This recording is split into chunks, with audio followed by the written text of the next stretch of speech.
푸른 댄잎에 맺힌 온기. 제1장. 대나무 숲이 품은 비밀. 전라도 담양 땅, 빽빽한 대나무 숲이 병풍처럼 둘러싸인 아늑한 산골 마을. 22살의 서화는 빛바랜 옥색 한복에 치맛자락을 여미며 가파른 산길을 오르고 있었다.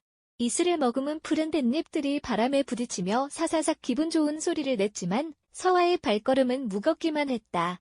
일찍 부모를 여의고 목소리를 잃은 채 병석에 누워 계신 할아버지를 홀로 봉양하는 그녀의 어깨에는 삶의 고단함이 켜켜이 쌓여 있었다. 몇 날 며칠 제대로 된 끼니를 잊지 못해 할아버지의 숨소리가 옅어지는 것을 지켜볼 수만은 없었다. 서화는 깎아지른 절벽 틈새에 자라는 귀한 서기버섯이나 약초라도 개어 읍내 장터에 내다 팔 요량이었다. 서늘한 산바람이 얇은 저고리 사이로 파고들었지만 그녀는 이마에 맺힌 땀방울을 훔쳐내며 묵묵히 숲의 더 깊은 곳으로 향했다. 스스슥, 바스락. 인적 없는 깊은 골짜기, 굵은 왕대나무가 우거진 덤불 속에서 무언가 부산하게 움직이는 소리가 들려왔다. 산짐승인가 싶어 서화가 낡은 호미를 고쳐쉬고 조심스레 다가간 순간 그녀는 흠칫 놀라 그 자리에 얼어붙고 말았다. 가시덤불 아래 흙투성이가 된 고급스러운 명주 도포를 입은 대여섯 살가량의 사내아이가 무릎을 끌어안고 웅크려 있었다.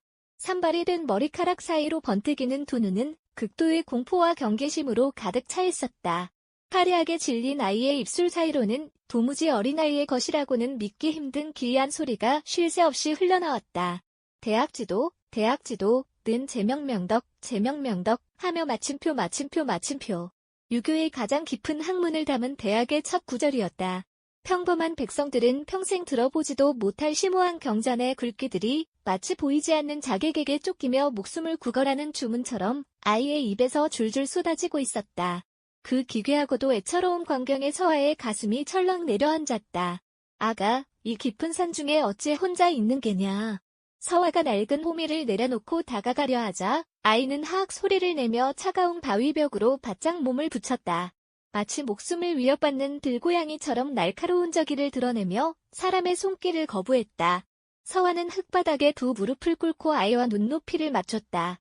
천천히 손을 뻗어 아이의 상처투성이 손을 덥석 쥐는 순간 아이가 비명을 지르며 서화의 손등을 있는 힘껏 깨물었다. 날카로운 통증이 뼛속까지 파고들었지만 서화는 비명조차 지르지 않았다. 오히려 피가 배어나오는 손의 아픔에는 아랑곳하지 않고 남은 한 손으로 아이의 떨리는 등을 감싸 안아 자신의 따뜻한 품으로 깊숙이 끌어당겼다. 괜찮다. 이제 다 괜찮아. 서화의 고요하고 따뜻한 체온이 닿자 파르르 떨던 아이의 고개가 서화의 어깨 위로 툭 떨구어졌다. 기절한 아이의 이마는 화로에서 갓 꺼낸 불덩이처럼 펄펄 끓고 있었다. 서화는 지체 없이 늘어진 아이를 들쳐 업고 어둠이 짙게 깔린 흙길을 내달려 자신의 낡은 한옥마당으로 뛰어들었. 제2장. 질그릇의 숨결, 얼어붙은 마음을 녹이다.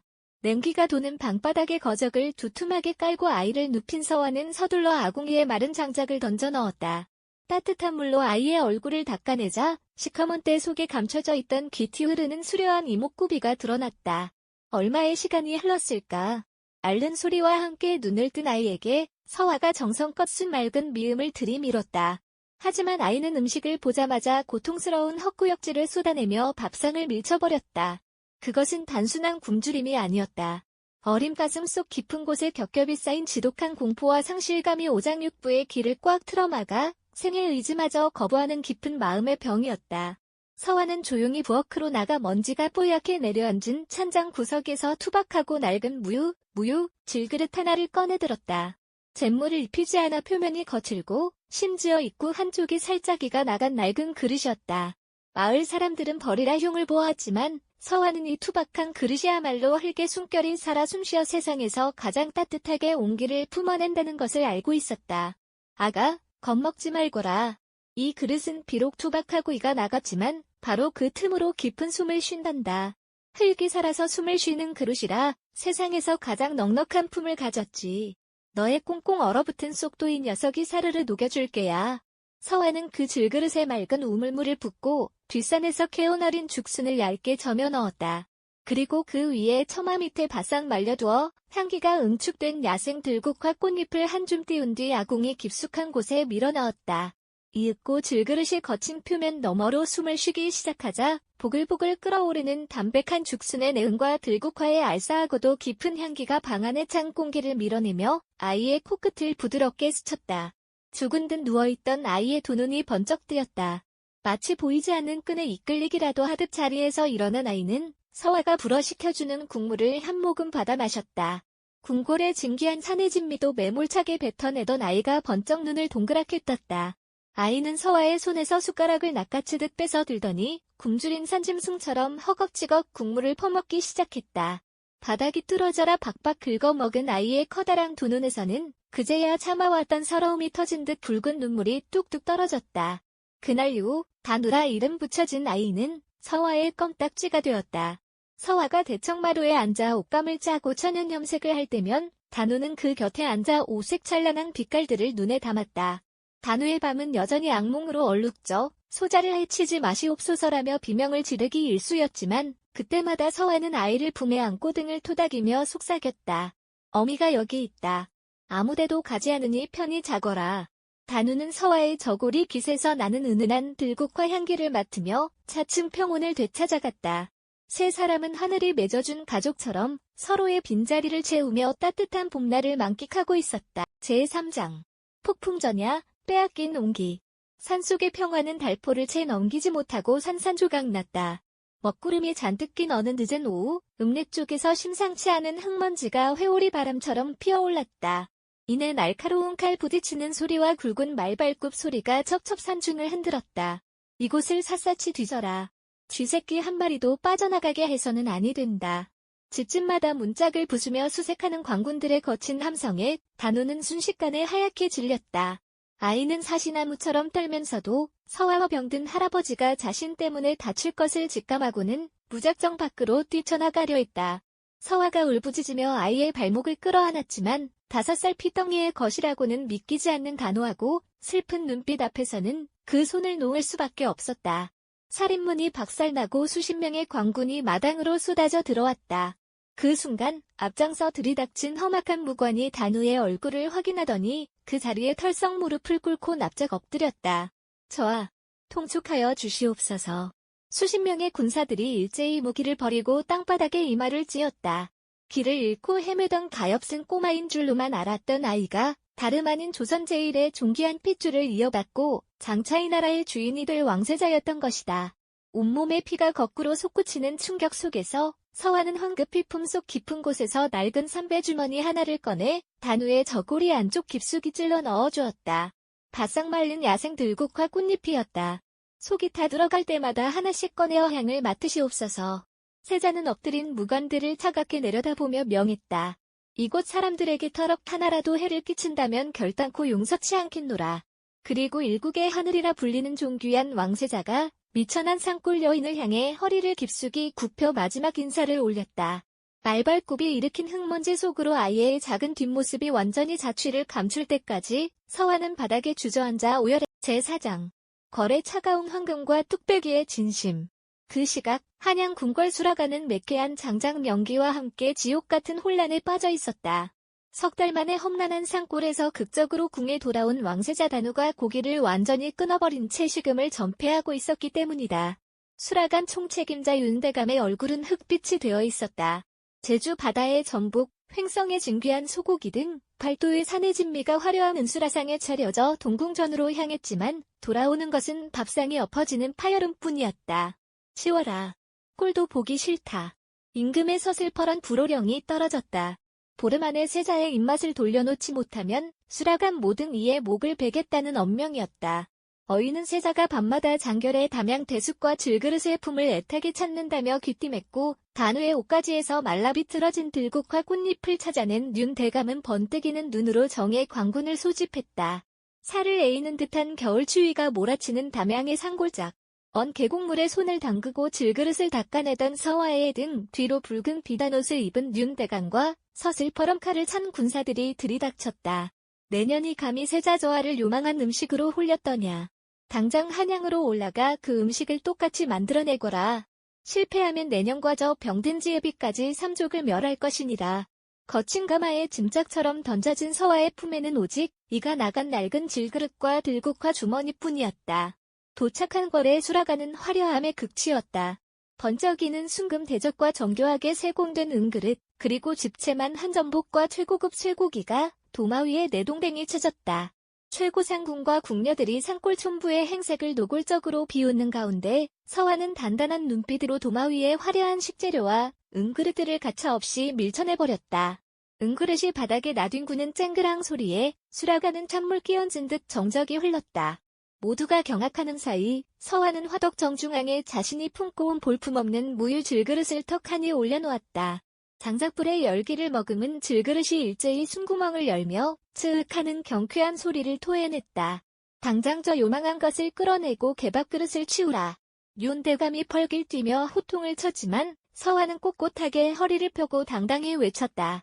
보기 좋은 금그릇과 은그릇은 것만 빠르고 뜨겁게 달아올라 이미 차갑게 굳어버린 저하의 속을 베인 상처처럼 더욱 놀라게 할 뿐입니다. 비록 날고이가 나갔을지언정 이 투박한 그릇은 제 스스로 흙에 숨을 쉬며 서서히 열을 품어하느니 병마에 꽁꽁 얼어붙은 오장육부를 세상에서 가장 따뜻하게 달래줄 수 있는 유일한 약탕기란 말입니다. 서화는 끓어오르는 맑은 우물물에 점여둔 죽순을 넣고 찌개에 국물이 소용돌이치며 끓어오르는 찰나의 순간에 바스락거리는 야생들국화 꽃잎을 눈 내리듯 흩뿌렸다. 보글보글 파르르. 마침내 뚝배기가 뜨거운 숨결을 터뜨리자 담백한 죽순의 향과 맵싸한 들국화의 향기가 완벽하게 하나로 어우러져 수라간을 가득 채웠. 그 구수하고도 코끝을 맑게 깨우는 따뜻한 생명의 냄새는 저녁 바람에 실려 구중궁궐의 높은 담장을 훌쩍 넘어 사경을 헤매고 있는 세자 단우의 거처까지 스며들었다. 죽은 듯 창백하게 누워있던 세자의 두 눈이 번쩍 뜨였다. 숨을 죽이고 진맥을 짚던 어이가 뒤로 낮아빠졌다. 세자는 비단 이불을 걷어차고 벌떡 일어나 버선발로 어두운 마당을 향해 튀어나갔다. 내금의 호위무사들이 혼비백산하여 뒤를 쫓았다. 어린 세자는 찢어진 버선발의 고통도 모른 채 오직 바람에 실려오는 들국화의 향기만을 나침반 삼아 질주했다. 그 향기의 끝에는 밤마다 악몽 속에서 그리워했던 진짜 가족, 서화가 있을 것이라는 확신뿐이었다. 제5장. 흙의 숨결과 국화의 진심. 끼익 느낌표. 거친 숨을 몰아쉬며 수라간의 육중한 나무문을 열어 젖힌 작은 그림자를 본 순간 질그릇을 젓고 있던 서화의 손에서 나무 주걱이 툭 떨어졌다. 땀과 눈물로 범벅이 된 세자는 단숨에 달려가 서화의 허리춤을 꽉 끌어안았다. 지엄한 법도를 어기고 미천한 여인의 품에 안겨 꺼이꺼이 통곡하는 세자의 모습에 쫓아온 임금마저 뻣뻣하게 굳어버렸다. 서화는 지존의 시선조차 까맣게 잊은 채 부서질 듯한 세자의 좁은 어깨를 품에 안고 등을 토닥였다. 아이고, 내 새끼. 홀로 얼마나 고단하였습니까? 그 음성에는 억만금을 주고도 살 수 없는 짙은 어미의 정이 배어 있었다. 한참을 울던 세자는 뚝배기 위로 끓어오르는 국화 향기를 맡고는 창백한 손으로 나무 숟가락을 쥐었다. 임금과 수백 명의 궁인들이 숨을 죽이고 지켜보는 가운데 세자는 투박한 소반 앞에 털썩 주저앉아 허겁지겁 국물을 들이켰다. 석 달간 굳게 닫혀있던 오장육부의 빗장이 풀리고 창백했던 볼에 분홍빛 혈색이 돌기 시작했다. 국물을 남김없이 비운 세자의 입가에 환한 미소가 번지자 임금의 두 눈에서도 뜨거운 눈물이 흘러내렸다. 조선 팔도의 명의와 최고 숙수들도 해내지 못한 일을 촌부의 볼품없는 질그릇 하나가 해낸 것이다. 임금이 은수저를 드러남은 국물을 맛보자 어머니의 품처럼 뱃속 가장 깊은 곳까지 포근하게 데워주는 진실한 온기가 혀끝에서 퍼져나갔다. 평생을 화려한 그릇에 둘러싸여 살며 단 한 번도 깨닫지 못했던 진짜 맛이었다. 그 자각에 조선 최고의 미각을 자부하던 윤대감은 스스로 무릎을 꿇고 바닥에 이마를 찧었다. 옳거니. 흙의 숨결과 국화의 진심이 짐의 아들을 살렸구나. 임금은 감격하며 서화에게 소원을 물었다. 서화는 그저 병든 할아버지를 살릴 약재 한 첩만을 간청했다. 임금은 효정에 관복하여 내의원의 가장 귀한 약재들을 술에 가득 내어주었고 그녀에게 내의원 별제라는 벼슬까지 하사했다. 종장. 푸른 댄잎에 다시 맺힌 옹기. 그로부터 10년의 세월이 흘렀다. 임금이 내린 약재로 기력을 회복한 할아버지와 함께 서화는 담양 읍내 어귀에 작은 주막을 차렸다. 돈이 없는 보부상에게도 비바람에 갈 곳 잃은 나그네에게도 그녀는 한결같이 들국화 향이 나는 따끈한 죽순탕을 내어주었다. 사람들은 그곳을 국화 주막이라 부르며 서화를 존경했다. 대나무 숲 사이로 봄바람이 기분 좋게 불어오던 어느 화창한 오후. 낡은 도포를 걸친 그러나 범상치 않은 기품을 지닌 청년 하나가 주막문을 열고 들어섰다. 뚝배기를 젓던 서아의 손이 멈췄다. 10년의 세월이 흘렀지만 들국화 향기를 코끝으로 깊이 들이마시며 눈을 감는 그 모습은 그 옛날 흑투성이 꼬마의 얼굴과 완벽하게 겹쳐졌다. 두 사람의 눈이 마주쳤다. 서아는 아무 말 없이 화덕에서 그 옛날 이가 나간 질그릇을 꺼내 소반 위에 올려놓았다. 보글보글 끓어오르는 맑은 탕 위로 들국화 꽃잎이 눈 내리듯 흩날렸다. 청년이 숟가락을 들어 국물을 한 모금 머금었다. 10년 전 방과 한치의 틀림도 없는 흙이 부드럽게 감싸고 꽃잎의 향이 가슴을 울리는 바로 그 맛이었다. 청년의 입가에 그리운 미소가 번졌다. 어미, 이 맛이 그리워서 왔습니다. 질그릇 위로 피어오르는 하얀 김 사이로 두 사람은 서로를 향해 환하게 웃어 보였다.